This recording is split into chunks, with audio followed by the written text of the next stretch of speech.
বানাবে, ইঞ্জিনিয়ার বানাবে, ছেলেকে বড় অফিসার বানাবে। অনেকের বাবার স্বপ্ন থাকে ছেলেকে আলিম বানাবে, মুফতি বানাবে, মুহাদ্দিস বানাবে, হাফিজ কোরআন বানাবে। এক একজন অভিভাবকের এক একটা নিয়ত থাকে, এক একটা অভিভাবকের এক একটা আশা থাকে। জোরে বলেন থাকে কি থাকে না? আমি যুবকদেরকে বলি, যুবক রে, স্পিডে গাড়ি চালায়ও না, মায়ের বুকটা খালি করো না, বাবার বুকটা খালি করো না। তুমি জানো না তোমার বাবা তোমার মা তোমাকে কত কষ্ট করে তোমাকে লালন পালন করে তোমাকে বড় করেছে। তোমার বাবার মনে বড় আশা, মায়ের মনে বড় আশা।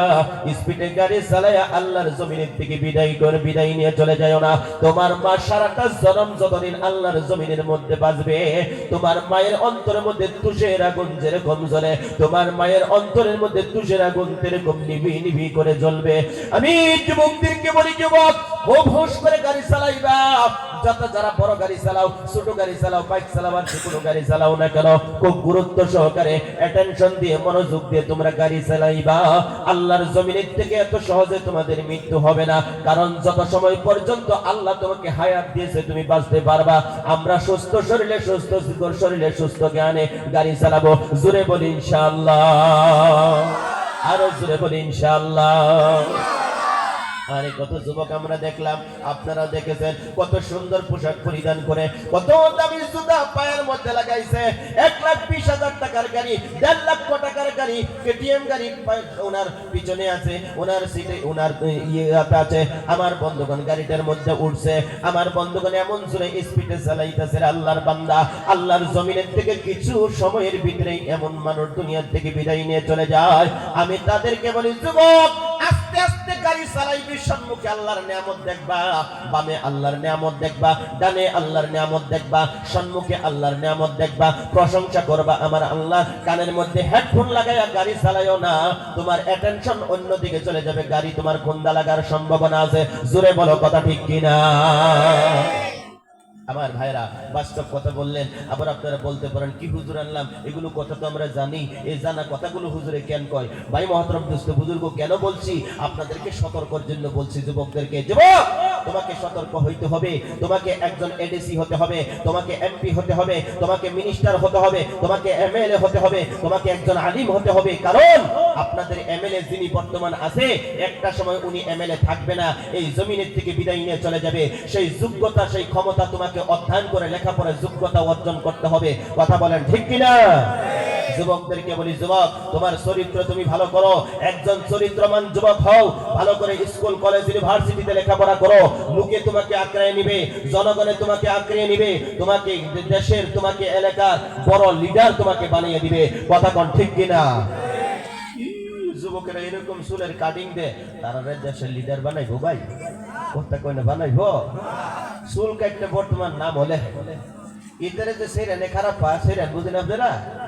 হ্যাঁ, মেয়ে মানুষ বুঝেন না, গেদি মানুষ, সেরি মানুষ, ইতারে যে সেরানে খারাপ পায়, বেটানে যে খারাপ পায়, দেখলে তোরা ভিতরে গাইল পারে। কথা কোন হাসানা মিছা? দেহাটা চুল কাটতে গাইল শুনতাম না, নিজেও শুনে বাহারেও শুনা। কথা কোন আছে না ভাই? হ্যাঁ, বাপরে বাপ, কিরু খায়া খায়া জায়গাটা সুন্দর বানাই আছে। আজতে গেলে রাস্তাতে বর্তমান লঙ্গি খুললা যায়, লং প্যান্ট খুললা যায়, এরকম যুবক আছে না নাই? এ ভাই বাস্তব দেখছি, এক আধা পাবজির ধরছে, আর এক আধা কমর ধরছে, ধরে দৌড় ফাটতেছে, বাপে দৌড়ান দিছে, বাইশটা দৌড়ান দিছে, বড় ভাই দৌড়ান দিছে, লং প্যান্ট ধরে এক আধা মোবাইল ধরে গেম খেলার তালে তাও দৌড় ফাটতেছে। কথা কোন হাসান আমিসা?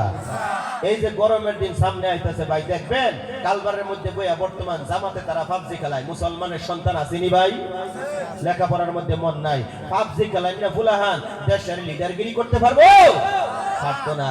জিজ্ঞেস করে দেখেন আমাদের স্যার, আজকের যিনি এই মানে মসজিদের সভাপতি সাহেব, আজকের সবার যেটা মানে পারমিশনের জন্য কত পেরেশানি উনি করছে, ওনাকে জিজ্ঞেস করে দেখেন, উনি সরের মানুষ, কত কষ্ট করে মেহনত করে উনি অধ্যয়ন করে বড় মানুষ হয়েছে।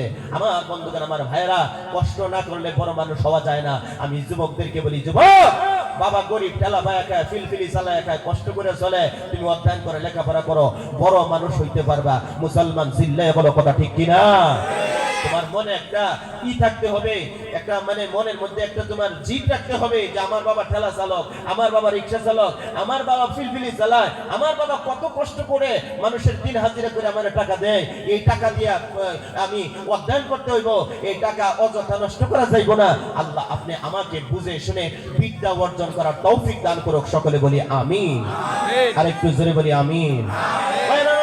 খেয়াল করে লক্ষ্য করুন, আমি আপনাদেরকে কষ্ট দিব না একটু বন্ধু, গভীর রাত্র হয়ে গেছে, একটু মনোযোগের দুই তিনটা কথা আপনারা শুনেন। আমি বলতেছিলাম আল্লাহ পাক পরওয়ারদিগার আলম বলেন এই পৃথিবীর জমিনের মধ্যে 4 জন রাসূল আমার আল্লাহ পাঠাইছে। কেন পাঠাইলেন? আল্লাহ বলেন ওয়ালাকাদ বা'আসনা ফি কুল্লি উম্মাতির রাসূলা আন ইবুদুল্লাহ ওয়াজতানিবুত তাগুত। সমস্ত রাসূলদেরকে আমার আল্লাহ পাঠিয়ে দিলেন, একটা দাওয়াত দিলেন আন ইবুদুল্লাহ, আল্লাহর দাসত্ব করো, আল্লাহর গোলামি করো, ওয়াজতানিবুত তাগুত, খারাপ তোমরা ছেড়ে দাও। বন্ধুগণ, আমরা কোন নবীর উম্মত? যেই নবী জান্নাতের দরওয়াজার মধ্যে ঢোকানা দেওয়া পর্যন্ত জান্নাতের দরওয়াজা খোলা হবে না, আমরা সেই নবীর উম্মত হতে পেরেছি। আল্লাহর বান্দা, আমার নবীর কাছে বাচ্চাদের জন্য আদর্শ ছিল, আমার নবীর কাছে বাবার আদর্শ ছিল, আমার নবীর কাছে মায়ের আদর্শ ছিল, আমার নবীর কাছে স্ত্রীর আদর্শ ছিল, আমার নবীর কাছে মুরব্বীদের আদর্শ ছিল, আমার নবী সাল্লাল্লাহু আলাইহি ওয়াসাল্লামের কাছে কাফের বেঈমানদের জন্য আদর্শ ছিল। একটু জোরে কন্না সুবহানাল্লাহ।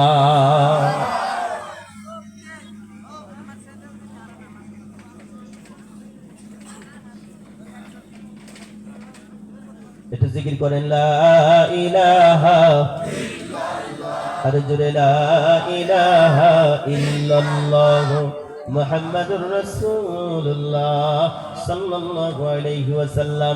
এই যুবক ভাইরা আমার, মুরব্বি বাবাদের এত কষ্ট আপনাদেরকে দিব না, সময় কম। আল্লাহর আশিক নবীর পাগল, খেয়াল করুন, লক্ষ্য করুন, মসজিদ সম্মুখে, মসজিদ আল্লাহর ঘর। আল্লাহ কোরআনুল কারীমের ভিতরে বলেছে ইন্নামা ইয়া'মুরু মাসাজিদাল্লাহি মান আমানা বিল্লাহি ওয়াল ইয়াউমিল আখির ওয়া আকামাস সালাতা ওয়া আতাজ যাকাতা ওয়া লাম ইয়াখশা ইল্লাল্লাহ। 5টা গুণে গুণান্বিত থাকা মানুষগুলো মসজিদ আল্লাহর ঘর রক্ষণাবেক্ষণ করবে। জোরে কন্না সুবহানাল্লাহ। এই মসজিদ আল্লাহর ঘর সব থেকে শ্রেষ্ঠ জায়গা, ভালো জায়গা। আলহামদুলিল্লাহ, আপনারা মনস্থ করেছেন, নিয়োগ করেছেন, অলরেডি মসজিদের জন্য খুঁটা আপনারা দিয়ে দিয়েছেন। আমি বক্তব্য লম্বা চড়া করব না, এই মাটির থেকে